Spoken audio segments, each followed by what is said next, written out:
Hi everyone, this is Parul, your faculty of reasoning. आज के session में हम लोग बात करेंगे एक ऐसे क्वेश्चन की, एक ऐसे पजल की जिसमें आपको मल्टीपल वेरिएबल्स दिए होंगे, प्लस ये जो क्वेश्चन है मल्टीपल वेरिएबल वाला जो क्वेश्चन है ये कंफ्यूजिंग है। अब कंफ्यूजिंग कैसे है, क्या होता है, जनरली आपको जो क्वेश्चंस एग्जाम में मिलते हैं, जो पजल्स मिलती हैं, कोई एक आधा ऐसा इंफॉर्मेशन, ऐसा क्लू ज़रूर मिलता है जो डायरेक्ट होता है। तो आज का जो हम लोग क्वेश्चन सॉल्व करने वाले हैं वहां पर कोई भी आपको डायरेक्ट क्लू नहीं मिला हुआ है। तो कंफ्यूजिंग क्वेश्चंस को किस तरीके से आप जल्दी सॉल्व कर सकते हैं, आज के सेशन में हम वो सीखने वाले हैं। सो ये है हमारा क्वेश्चन, वेरी इंपॉर्टेंट क्वेश्चन। अब देखो क्या कहता है, कितने वेरिएबल्स दिए हुए हैं देखते हैं। 6 persons A, B, C, D, E and L go to gym. Gym के दिए हुए हैं नाम P, Q, R, S, T and U in different days of week which starts from Monday and ends in Saturday but all information not necessarily in the same order। देखो उसने क्या बता दिया, अब इतने से में 6 पर्सनस हैं, A, B, C, D, E, L। ये जो 6 पर्सनस हैं, ये 6 अलग अलग जिम्स दी गई हैं इनके लिए, P, Q, R, S, T and U। ठीक है, 6 पर्सनस के लिए 6 जिम दी गई हैं और 6 आपको डेज दिए गए हैं, मंडे से लेकर सैटरडे तक।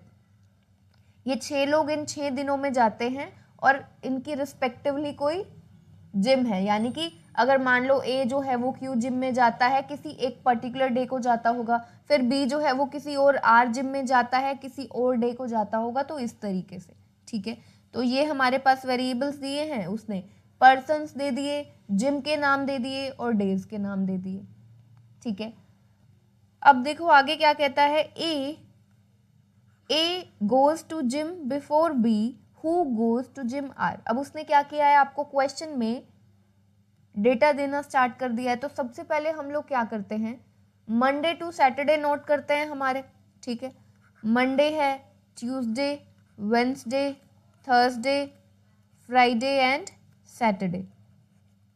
ठीक है, ये नोट कर लिया। अब उसने क्या कहा था, उसने कहा था ए जो है वो जिम जाता है कब, बी से पहले, बी से पहले जाता है, और बी जो है वो आर जिम में जाता है। बी कौन सी जिम में जाता है, आर जिम में जाता है। तो अब हम इसे क्या करते हैं, नोट करते हैं। ए कब जाता है, बी से पहले जाएगा। अब मैंने यहाँ पर अपवर्ड एरो किस लिए लगाया, क्योंकि देखो हमने डेज किस तरह से नोट किए, मंडे, ट्यूसडे, वेंसडे, इस तरीके से। ठीक है, तो ए जो है वो बी से पहले जाता है, यानी कि अगर बी फ्राइडे को आएगा तो ए उससे ऊपर आएगा ना, मंडे, ट्यूसडे, वेंसडे, थर्सडे को आ सकता है। ठीक है, और बी कौन सी जिम में जाता है, बी जाता है आर जिम में। तो इसे हमने नोट कर लिया सबसे पहले तो।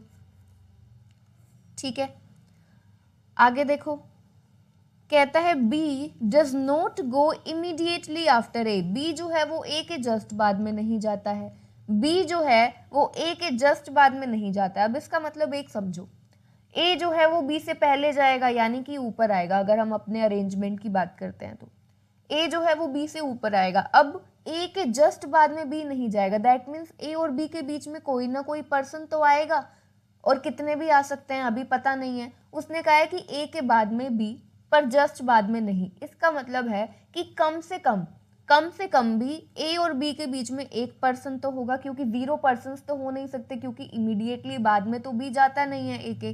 तो ए और बी के बीच में कम से कम एक पर्सन तो होगा ही। अब आगे 1, 2 कितने भी हो सकते हैं, यानी कि कम से कम एक तो होगा ही। ठीक है, आगे देखो क्वेश्चन में क्या कहता है, 3 persons go to gym between the persons who go to gyms U and P. क्या कहता है, 3 लोग जाते हैं जिम, किसके बीच में, जो लोग यू जिम में जाते हैं, यू क्या है, जिम का नाम है, पी क्या है, जिम का नाम है। ये भी देखो ध्यान रखना है, पर्सन्स और जिम्स दोनों के ही नाम आपको अल्फाबेट्स में दिए गए हैं, तो आपको ध्यान रखना है कि कौन सा जिम है और कौन सा पर्सन है। ठीक है, अब देखो कहता है कि 3 लोग जिम जाते हैं, किन के बीच में, वो लोग जो यू जिम में जाते हैं और पी जिम में जाते हैं, इनके बीच में 3 लोग जाएंगे। ठीक है, तो यू क्या है, जिम का नाम है, मैं यहाँ पर स्टार मार्क कर देती हूँ जिम्स के लिए। ठीक है, यू और पी के बीच में 3 लोग जाएंगे। ठीक है, उसने कहा है, यानी कि यू जिम जाने वाला पर्सन, पी जिम जाने वाला पर्सन के बीच में 3 लोग जिम में जाएंगे। इसे हमने नोट कर लिया। आगे कहता है E goes to gym just before the person who goes to gym P. E जो है वो जस्ट पहले जाता है, जो पर्सन पी जिम में जाता है उससे जस्ट पहले कौन जाएगा, ई जाएगा। ई क्या है, ई एक पर्सन का नाम है, ठीक है। तो ई जो है वो पी से जस्ट पहले जाएगा, यानी कि पी जो भी जिम है, जो भी पर्सन पी जिम में जाता है उसके जस्ट ऊपर कौन आएगा, ई आएगा, ठीक है। ये हमने नोट कर लिया। देखो अभी तक हमारा क्वेश्चन ऑलमोस्ट खत्म होने वाला है और अभी तक उसने हमें कुछ भी ऐसा क्लू नहीं दिया है, ऐसा इंफॉर्मेशन नहीं दिया। एक होता है ना डायरेक्ट कि किसी एक पर्सन का बता दे कि वो सैटरडे को जाता है, ऐसा कुछ भी नहीं दिया ना उसने। आगे देखो, the person who goes to gym Q goes just before B and just after I. क्या कहता है, जो पर्सन क्यू जिम में जाता है, जो person Q gym, star mark कर दिया क्योंकि जिम है। The person who goes to gym Q, जो पर्सन क्यू जिम में जाता है, goes just before B, B से तो जस्ट पहले जाता है, ठीक है। एंड जस्ट आफ्टर आई, और आई के जस्ट बाद में जाता है, आई के बाद में बी से पहले। और ये क्या बोला है उसने, एग्जैक्ट बोला है, यानी कि जस्ट बिफोर यूज किया। अब ये नहीं है कि आई और क्यू के बीच में कुछ पर्सन आएंगे या फिर बी और क्यू में कुछ पर्सन आएंगे, ऐसा नहीं है, ठीक है, क्योंकि आई के जस्ट बाद में और बी के जस्ट पहले, ठीक है। तो ये हमने नोट किया है। अब इसे हम नोट करते हैं, आई, क्यू स्टार एंड बी। अब देखो यहां से बी से रिलेटेड हमें एक और इंफॉर्मेशन भी पहले मिली थी। ए और बी से रिलेटेड कुछ मिला था कि बी के ऊपर कौन आएगा, ए आएगा, ठीक है। और ए और बी, क्योंकि उसने बोला था ए के जस्ट बाद में बी नहीं आएगा, तो ए और बी के बीच में हम कंसिडर कर रहे थे कि एक पर्सन तो कम से कम होगा ही। अब यहां से देखो, बी, क्यू और आई, ये जो 3 पर्सन हैं, ठीक है, क्यू जाने वाला भी ये बीच में एक पर्सन होगा ना, ये आई एक पर्सन का नाम है, बी एक पर्सन का नाम है।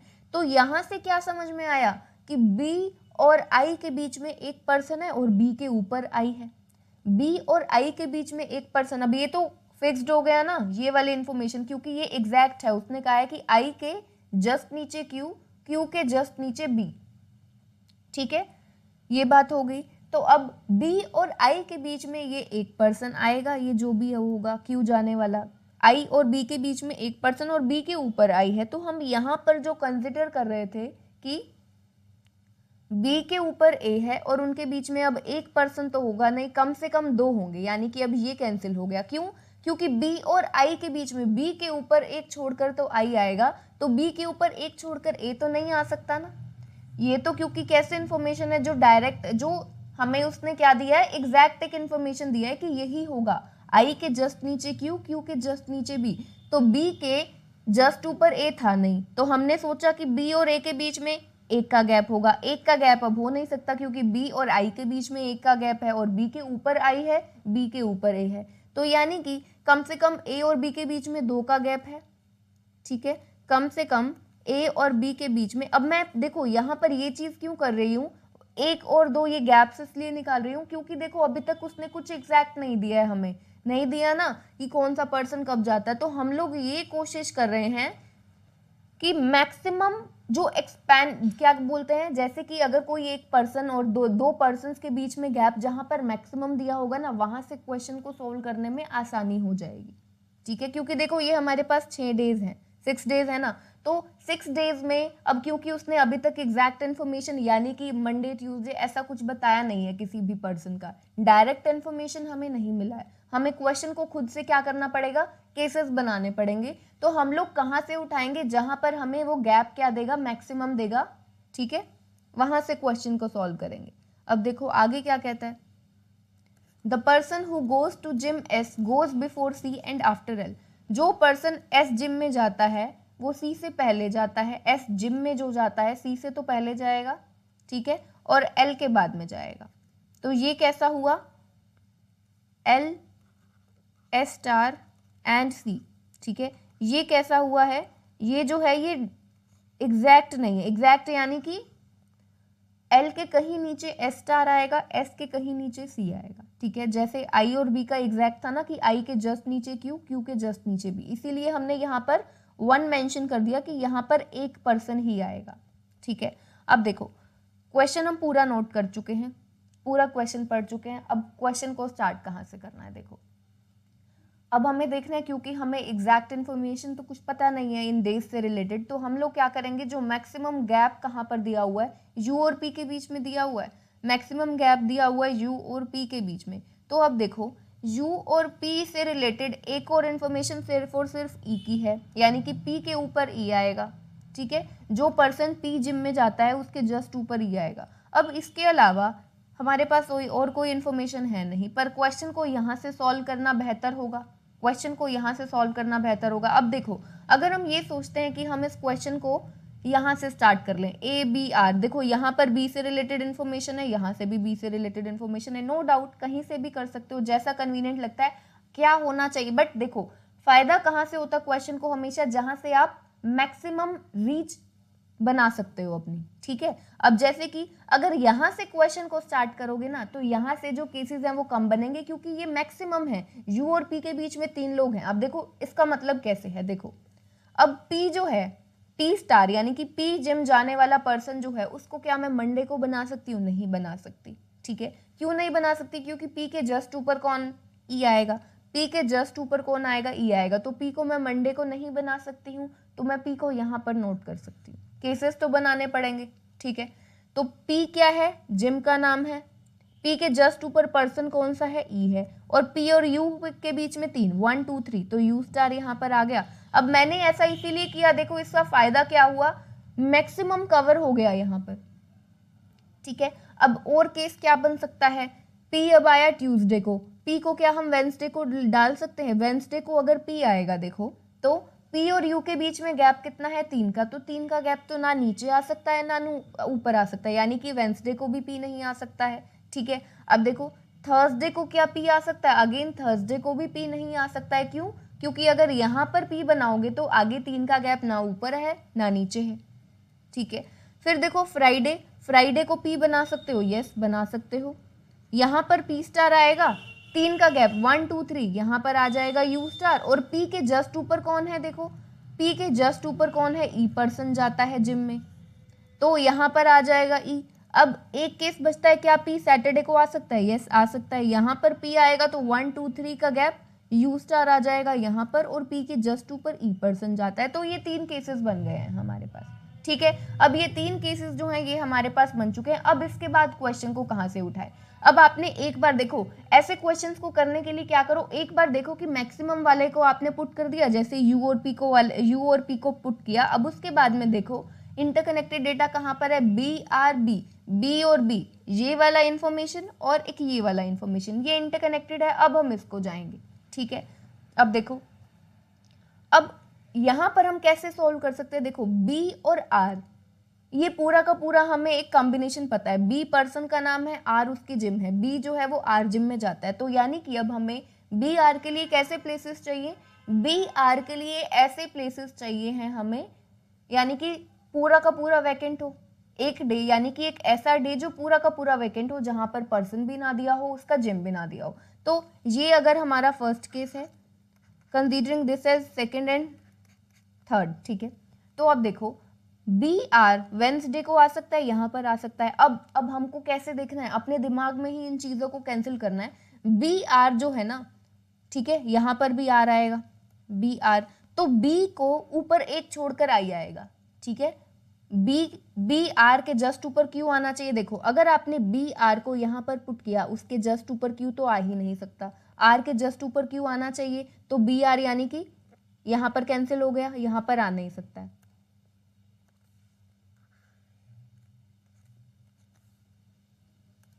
हमने देखा बी और आर को वेंसडे यहाँ पर पुट किया फर्स्ट केस के लिए, तो यहाँ पर नहीं आ सकता। नेक्स्ट के इसी केस में देखो बी आर, यहाँ पर पोजीशन बचती है, बी और आर को यहाँ पर पुट कर सकते हैं। देखो बी और आर के जस्ट ऊपर क्यू आ सकता है, ठीक है, बी और आर के जस्ट ऊपर यहाँ पर तो क्यू आ सकता है, ठीक है। और बी का एक छोड़कर ऊपर आई आएगा, बी का एक छोड़कर ऊपर, यानी कि आई यहाँ पर आ जाएगा। अभी तक कितना क्वेश्चन ठीक है, बट देखो बी और आर के ऊपर, बी के ऊपर कौन आना चाहिए? ए आना चाहिए, बी के ऊपर ए पर्सन आना चाहिए, और कम से कम कितना गैप? 2 गैप। तो बी अगर यहाँ पर हम बना रहे थे, ठीक है, बी को यहाँ पर बना रहे थे, तो 1 2 यहाँ पर तो ई आ गया, ए के लिए प्लेस ही नहीं है, तो यानी कि बी और आर को हम यहाँ पर भी नहीं बना सकते, ये गलत हो गया, ठीक है। अब एक और केस देखो, बी और आर की यही प्लेस बचती है। बी और आर अगर यहां पर आता है तो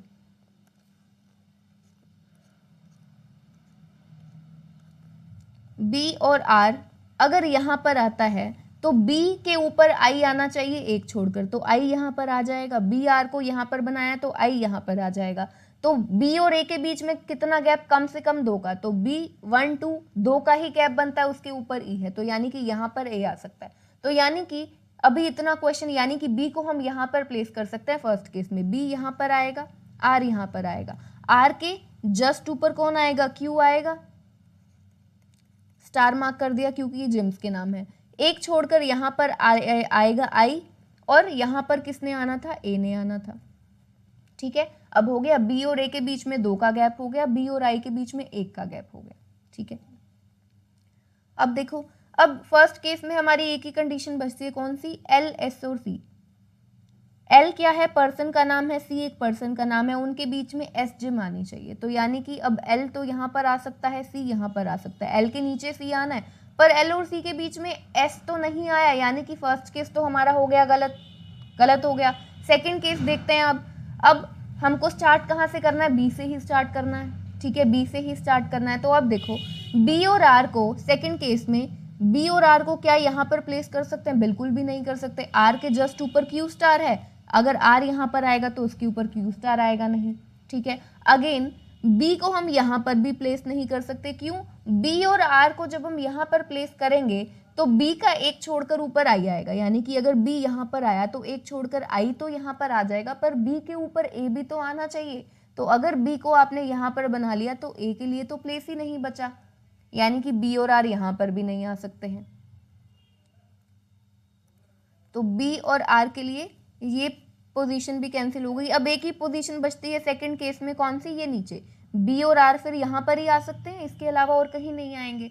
तो बी और आर यहाँ पर क्या आ सकते हैं, आर के जस्ट ऊपर तो क्यू ने आना है, आर के जस्ट ऊपर किसने आना है, क्यू ने आना है, तो ये भी गलत हो गया, यानी कि ये केस भी गलत है। इस केस में तो कहीं पर हम बी और आर को प्लेस ही नहीं कर पाए।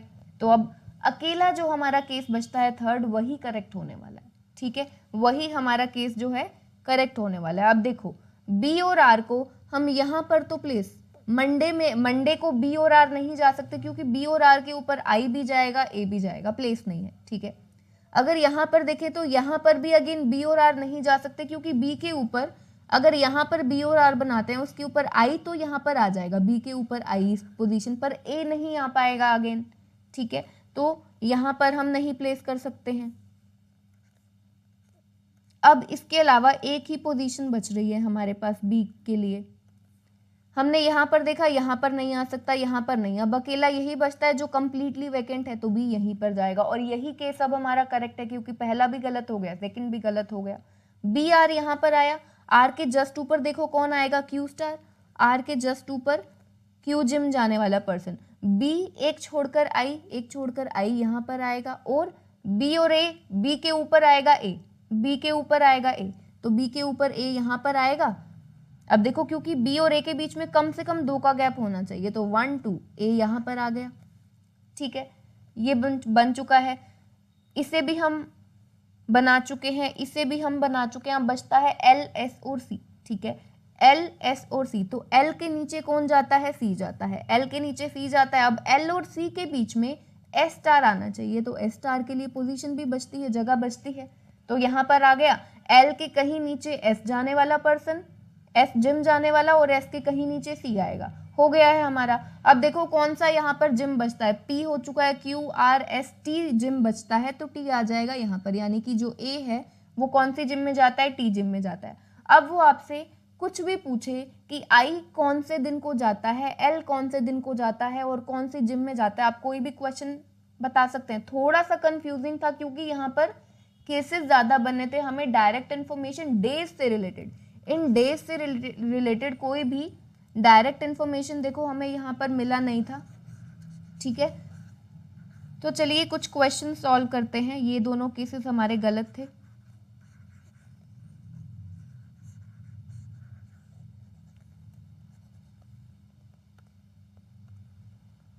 देखो क्या कहता है, who goes to gym on Saturday, Saturday को कौन सा पर्सन जो है वो जिम जाता है, सैटरडे को पूछ रहा है, ठीक है। तो सैटरडे को कौन सा पर्सन जिम जाता है, हमें दिख रहा है सी जाता है, सैटरडे को सी जाता है जिम में। नेक्स्ट क्वेश्चन में देखो पूछता है E goes to which gym, ई जो है वो कौन सी जिम में जाता है, ई जो है वो कौन सी जिम जाता है। ई हमें दिख रहा है, देखो फ्राइडे को ये रहा ई कौन सी जिम में जाता है, एस जिम में जाता है। ई जो है वो कौन सी जिम में जाता है, एस जिम में जाता है, ठीक है। नेक्स्ट थर्ड क्वेश्चन में पूछता है how many persons go to gym in between the one who goes to gym Q and the one who goes to gym P, ठीक है। क्या पूछता है, कितने पर्सन्स जिम में जाते हैं, किसके बीच में कितने पर्सन्स जिम में जाते हैं, एक वो पर्सन जो क्यू जिम में जाता है, एक वो पर्सन जो पी जिम में जाता है, इन दोनों के बीच में कितने पर्सन्स जिम में जाते हैं, ठीक है। यानी कि क्यू जिम हमें दिख रही है यहाँ पर, ठीक है, ये रही, और पी जिम हमें दिख रही है यहाँ पर।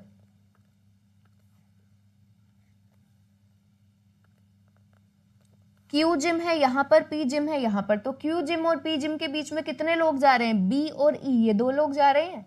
क्यू और पी जिम के बीच में देखो, क्यू और पी के बीच में बी और ई, ये दो लोग जा रहे हैं। तो यानी कि इसके बीच में कितने लोग जा रहे हैं, हाउ मेनी पर्सन्स, दो, और अगर नाम पूछ ले तो वो भी बता सकते हो कि बी और ई दो पर्सन्स हैं, ठीक है। आगे पूछता है नेक्स्ट क्वेश्चन में D goes to which gym and on which day, D कौन सी जिम में जाता है, उसकी जिम का नाम बताना है, प्लस कौन से डे को जाता है ये भी बताना है। इस क्वेश्चन का आंसर आप सभी को कमेंट सेक्शन में ज़रूर शेयर करना है, ठीक है। सो ये तो था हमारा मल्टीपल वेरिएबल्स वाला क्वेश्चन। इसके बाद हम लोग एक सिलॉक्स का क्वेश्चन सॉल्व करते हैं, ठीक है।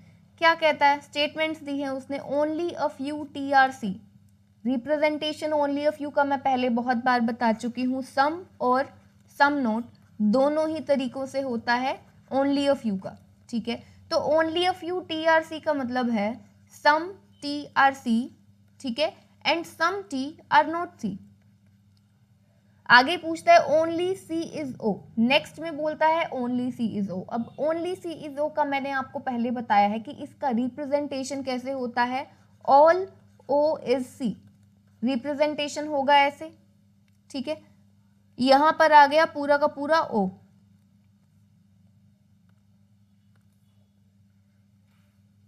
ये आ गया है पूरा का पूरा O, और ये है हमारा C, ठीक है। ऑल O इज C बना लिया है। आगे कहते हैं no S is C, S और C का कोई भी रिलेशन नहीं है, ठीक है। S और C का, ये पूरा का पूरा C था, ये पूरा का पूरा C है, ऑल O इज C हमने बनाया है और C को S से दूर कर दिया है, ठीक है। अब आगे कंक्लूजन्स में देखो पूछता है सम O कैन बी T, कुछ O जो है वो T हो सकता है। एक तो देखो उसने क्या पूछा है, पहले पॉसिबिलिटी पूछी है। अब बहुत ही इंपॉर्टेंट चीज है, जब भी वो आपको ओनली वाली चीज बोलता है ना, ओनली C इज O, पहले तो इसका हिंदी में मतलब देखो क्या है। ओनली C इज O का मतलब है कि केवल और केवल C ही O है, C के अलावा और कोई O नहीं हो सकता है, ठीक है। ओनली C इज O यानी कि सिर्फ और सिर्फ C ही O है, C के अलावा और कोई भी O नहीं हो सकता है। यानी कि O का रिलेशन सिर्फ और सिर्फ C का पोर्शन ही इसमें आएगा, ये O का पोर्शन है पूरा, C का पोर्शन ही O में आ सकता है। O का रिलेशन बाकी पूरे वेन डायग्राम में और बाकी जितने भी एलिमेंट्स है उससे कोई लेना देना नहीं है, ठीक है। तो O का रिलेशन सिर्फ और सिर्फ C के साथ में है, T के साथ में या किसी के भी साथ में, T S किसी के साथ में कोई रिलेशन नहीं हो सकता, तो ये गलत ही होगा, ठीक है। तो अब आपको यहाँ पर ये देखना ही नहीं है कि चाहे उसने पॉसिबिलिटी पूछी है चाहे कुछ भी पूछी है, O का रिलेशन किसी और के साथ में गलत ही होगा। O का रिलेशन किसी के साथ नहीं हो सकता, क्योंकि ओनली C इज O उसने बोला है, सिर्फ और सिर्फ C ही O हो सकता है और कुछ भी O नहीं हो सकता है, ठीक है। नेक्स्ट देखो all S being T is possibility, पूछ रहा है कि पूरा का पूरा जो S है वो T हो सकता है, पॉसिबिलिटी पूछी है। पॉसिबिलिटी चेक करने का मैंने हमेशा आपको बहुत अच्छा मेथड बताया है, आप पॉसिबिलिटी को काट दो, पॉसिबिलिटी वर्ड हटाओ और देखो अगर आपका बाकी का जो कंक्लूजन है पॉसिबिलिटी हटाकर जब आप चेक करोगे, अगर वो कांट से आता है तो यानी कि सही है, अगर वो 100% सही या 100% गलत आता है पॉसिबिलिटी हटाकर तो फिर वो गलत ही होगा, ठीक है। क्योंकि मैंने आपको पहले लगभग हर सेशन में मैं बताती हूँ कि जो कंक्लूजन्स 100% सही होते हैं और 100% गलत होते हैं, उनकी पॉसिबिलिटीज दोनों की गलत होती है। सिर्फ और सिर्फ जो कांड से वाले गलत होते हैं ना कंक्लूजन, उन्हीं की पॉसिबिलिटी ठीक होती है। ठीक है, तो वो पूछ रहे पूरा का पूरा जो एस है वो टी हो सकता है, पॉसिबिलिटी हटाया, वो पूछ रहे सारा का सारा एस टी है। अब एस का जो डायरेक्ट यानी कि जो देखकर पता चलता है, एस का सी के साथ रिलेशन पता चल रहा है कि पूरा का पूरा जो सी है ना वो एस से दूर है, पूरा का पूरा जो सी है वो एस से दूर है। पर एस और टी से रिलेटेड तो हमें कुछ भी नहीं दिख रहा है यहाँ पर, एस और टी से रिलेटेड तो हमें अब कुछ समझ में नहीं आ रहा, यानी कि टी और एस से रिलेटेड ये क्या है, कांड से हुआ, पॉसिबिलिटी वर्ड हटाकर, क्योंकि एस और सी का तो हमें डायरेक्ट चीज देखो, वेन जो आप 100% ट्रू होता है कंक्लूजन और जो 100% गलत होता है ना, वो वेन डायग्राम को देखते ही आप बता सकते हो। ठीक है, वेन डायग्राम में 100% सही वाली चीज और 100% गलत वाली चीज वेन डायग्राम देखते ही पता चल जाती है। जैसे कि अगर वो आपसे ये पूछे ना no S S C no O is S, तो ये क्या होगा, देखते ही पता चल रहा है वो सही होंगे। नो ओ इज एस सही होगा, नो एस एस सी बिल्कुल सही होगा। अगर वो बोले some tea is not S, ठीक है, तो हमें पता है ना कि पूरा का पूरा अगर वो ये पूछे some tea is not S, तो ये कैसा होगा, ये हमें दिख रहा है कि ये बिल्कुल सही है, क्योंकि टी का ये जो कॉमन पोर्शन है ना सी के साथ, क्योंकि पूरा का पूरा सी जो है वो एस से दूर है, पूरा का पूरा सी एस से दूर है, तो ये टी और सी का क्या है, कॉमन पोर्शन है, टी और सी का कॉमन पोर्शन है, तो ये पोर्शन तो एस में नहीं आएगा, तो ये क्या है, देखते ही पता चला कि ठीक है। अब टी और एस से रिलेटेड ओल का पूछा है ना उसने कि पूरा का पूरा जो एस है वो टी है, तो उसका तो हम कुछ कह नहीं सकते, यानी कि कांड से, तो यानी कि उसकी पॉसिबिलिटी, कांड से की पॉसिबिलिटी क्या होती है, सही होती है। अब इसको हम एक और तरीके से भी सॉल्व कर सकते हैं, इसका एक पॉसिबल डायग्राम बना सकते हैं। देखो उसने बोला, हमने पहले ये बनाया था टी और सी का ये, और सी और एस जो है यहाँ पर दूर, ठीक है, तो अब ये जो एस है, हमारा मेन काम है कि एस को हमने सी से दूर रखना है। ठीक है, एस को हमने सी से दूर रखना है, तो अब इस एस को उठाकर हम यहाँ पर बना तो सकते हैं, ये पूरा का पोर्शन अगर एस का है, मान लो ये जो पूरा पोर्शन है ये किसका है, एस का है, तो हमें तो बस इसको सी से दूर रखना है ना, तो सी से हमने दूर रख दिया, यानी कि पूरे के पूरे एस को हम टी में डाल सकते हैं, पूरे के पूरे एस को हम टी में डाल सकते हैं ना, डाल दिया हमने। और अब देखो जितनी भी उसने स्टेटमेंट्स दी है सभी की सभी सेटिस्फाई होती हैं यहाँ पर, सभी की सभी, तो यानी कि अगर हमारा कोई पॉसिबल डायग्राम बनता है तो पॉसिबिलिटी करेक्ट होती है उसमें। ठीक है, तो ये दो तरीके हो गए, एक तरीका होता है पॉसिबिलिटी वर्ड हटाया, चेक किया, अगर कांड से है तो यानी कि पॉसिबिलिटी सही होगी, या फिर हमने एक अलग क्या किया है,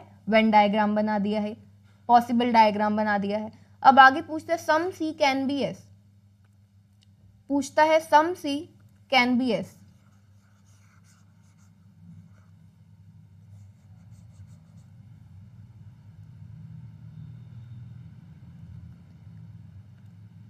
some C can be S. अब देखो सी और एस का जो रिलेशन है वो क्या है, हमें कंप्लीटली दिख रहा है। उसने देखो क्या बोला, no S is C, no S is C, S और सी का आपस में कोई भी रिलेशन नहीं है, एस और सी का कोई भी रिलेशन नहीं है, तो सी का एस में होना तो बिल्कुल क्या है, गलत है। उसने बोला है कैन, पॉसिबिलिटी, पॉसिबिलिटी भी कैसे सही हो सकती है, क्योंकि 100% जो गलत कंक्लूजन होते हैं उनकी पॉसिबिलिटी भी गलत होती है ना। ठीक है, सी और एस का कोई रिलेशन है ही नहीं, तो कुछ हो ही नहीं सकता सी और एस के बीच में, तो यहाँ पर जो हमारे इस क्वेश्चन का आंसर होगा वो क्या होगा, ओनली सेकेंड फॉलोज। ठीक है, सो आज के सेशन में इतना ही। हमने क्या किया है आज के सेशन में, एक मल्टीपल वेरिएबल का क्वेश्चन किया है और एक ही सिलॉक्स का क्वेश्चन किया है। आई होप कि दोनों ही क्वेश्चंस आप सभी को बहुत अच्छे से समझ में आए होंगे, और मेरी जो वीडियोस हैं आपको काफ़ी हेल्प मिल रहा होगा, उससे आपकी प्रैक्टिस बेहतर हो रही होगी। सो मिलते हैं फिर नेक्स्ट सेशन में। Take care everyone.